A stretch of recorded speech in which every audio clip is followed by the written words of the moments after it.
नमस्कार बच्चों, जैसे कि आपको पता है पिछले कुछ दिनों से वीडियो अपलोड नहीं कर पा रहे थे कुछ निजी कारणवश।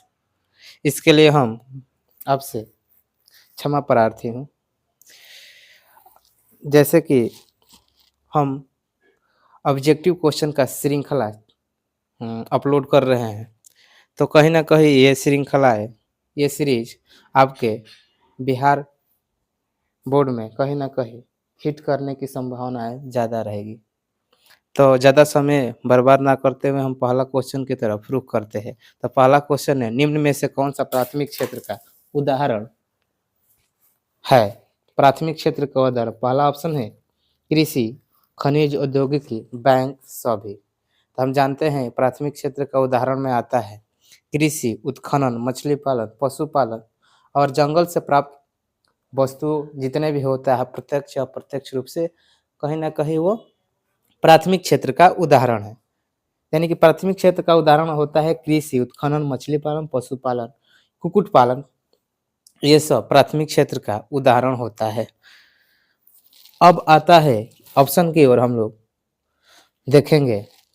पहला है कृषि, खनिज, औद्योगिकी, बैंक और सभी। तो जो इसका आंसर हो जाएगा कृषि हो जाएगा। दूसरा ऑप्शन है निम्न में से कौन सा द्वितीय क्षेत्र का उदाहरण नहीं है? द्वितीय क्षेत्र का उदाहरण कौन सा नहीं है? तो इसको हम ऑप्शन के अनुसार एलिमिनेट करेंगे, छाटेंगे। गैस, औद्योगिकी क्षेत्र, बिजली, उत्खनन।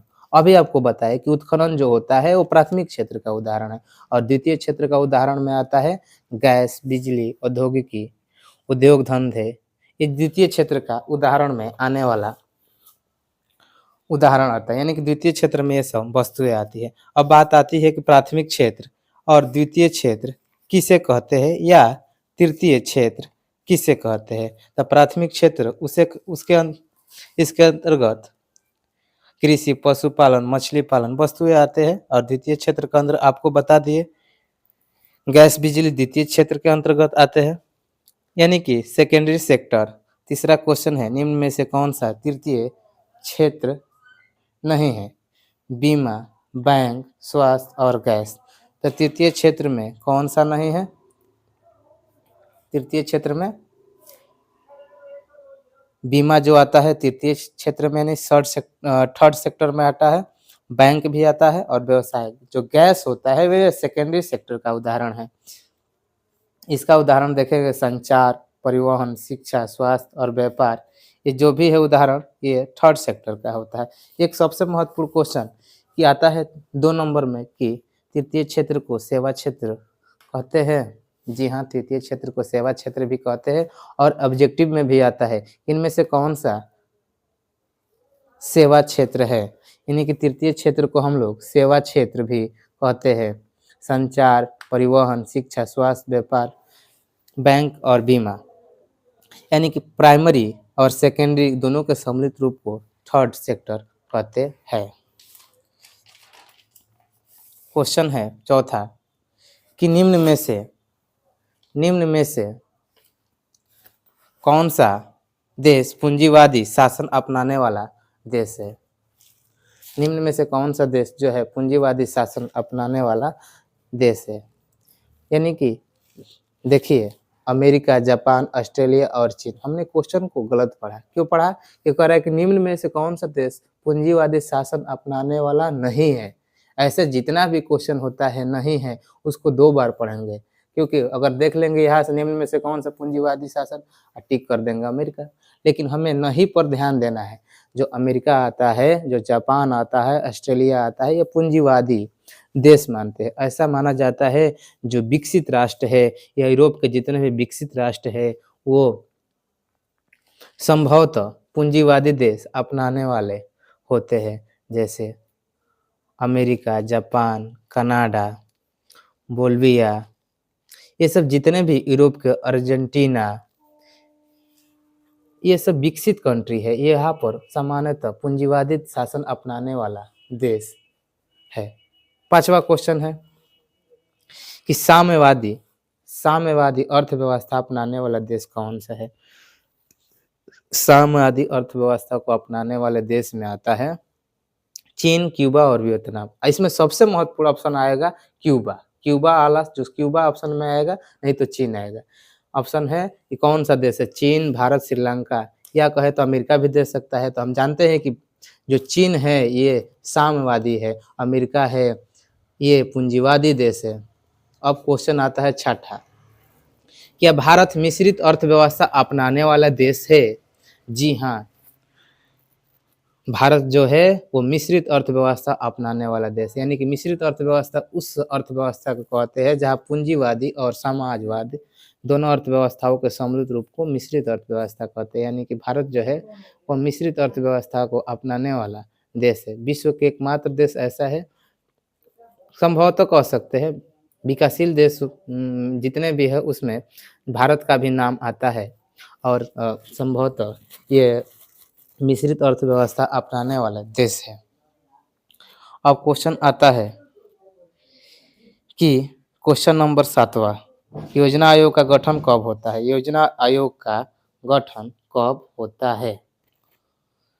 तो पहला ऑप्शन है 15 मार्च 1950, दूसरा ऑप्शन है 15 मार्च 1956 और तीसरा ऑप्शन है 6 अगस्त 1952 और छठा क्वेश्चन है नॉन ऑफ एबोव। इनमें से ऊपर जितने भी है इनमें से कोई नहीं। तो हम जानते हैं जो योजना आयोग है इसका गठन 15 मार्च 1950, ये क्वेश्चन याद कर लीजिएगा। योजना आयोग का गठन 15 मार्च 1950 को होता है। उस समय हमारे देश के प्रधानमंत्री पंडित जवाहरलाल नेहरू थे। देखते हैं इसकी थोड़ा व्याख्या देखते हैं। 15 मार्च 1950 के इसका गठन होता है। इसका सर्वे सर्वा सुप्रीम पावर प्रधानमंत्री होते हैं और इस योजना आयोग में 8 सदस्य देख रेख के लिए होता है। जो कमेटी है, जो आयोग है, जो कमीशन है, इस कमीशन के देख रेख में 8 सदस्य होते हैं। क्वेश्चन आ सकता है योजना आयोग के देख रेख में 8 सदस्य होते हैं और इसी योजना आयोग का नाम चेंज कर इसी योजना आयोग का नाम चेंज करके वर्तमान सरकार यानी कि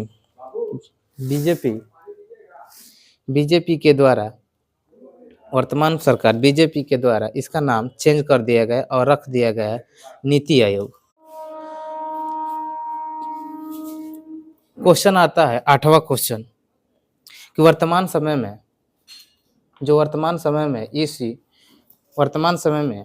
योजना आयोग का नाम क्या रखा गया है? तो वर्तमान समय में इस योजना आयोग का नाम रखकर नीति आयोग रख दिया गया है।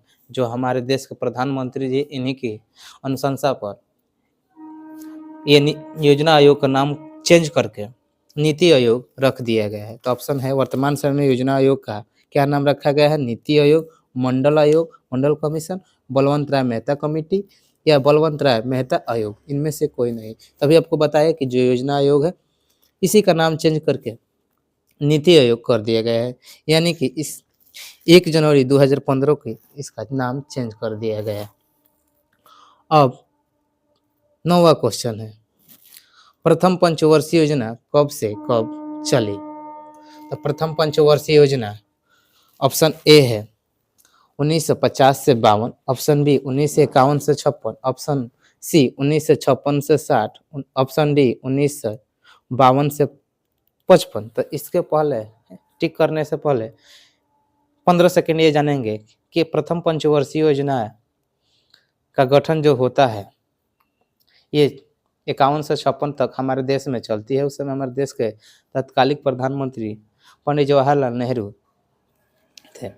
इसका मुख्य उद्देश्य था जो राष्ट्र के विभाजन हुआ था 47 में, यानी जो राष्ट्र के विभाजन हुआ था तथा फर्स्ट वर्ल्ड वार और सेकेंड वर्ल्ड वार के कारण जो भी समस्याएं हमारे देश में आई उसको निवारण के लिए योजना आयोग ये जो पंचवर्षीय योजना लागू किया गया था, यानी प्रथम पंचवर्षीय योजना को लाया गया था। और इसके साथ साथ सबसे महत्वपूर्ण बात है प्रथम पंचवर्षीय योजना में कि कृषि कार्यों पर सबसे ज़्यादा बल दिया गया है। यानी कि कृषि के उत्थान में इसका बल सबसे अधिक देखने को मिलता है। बात आती है कि आखिर प्रथम पंचवर्षीय योजना है क्या?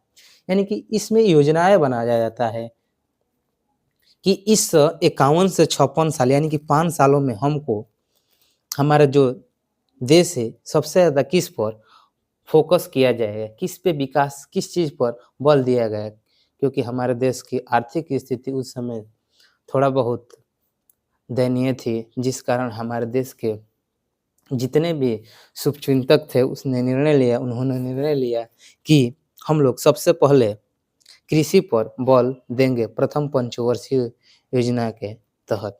और 10वां क्वेश्चन है, वर्तमान समय में योजना आयोग का प्रमुख कौन है? मुखिया, मुख्यमंत्री, राज्यपाल, प्रधानमंत्री। तो अभी आपको बताया कि योजना आयोग के सर्वे सर्वा सुप्रीम पावर जो होता है वो होता है प्रधानमंत्री। अभी आपको बता दिए। ये वीडियो आपको कैसी लगी, तब तक आप हमारे वीडियो को देखते रहिए और कमेंट कीजिए। देखते हैं। Thank you.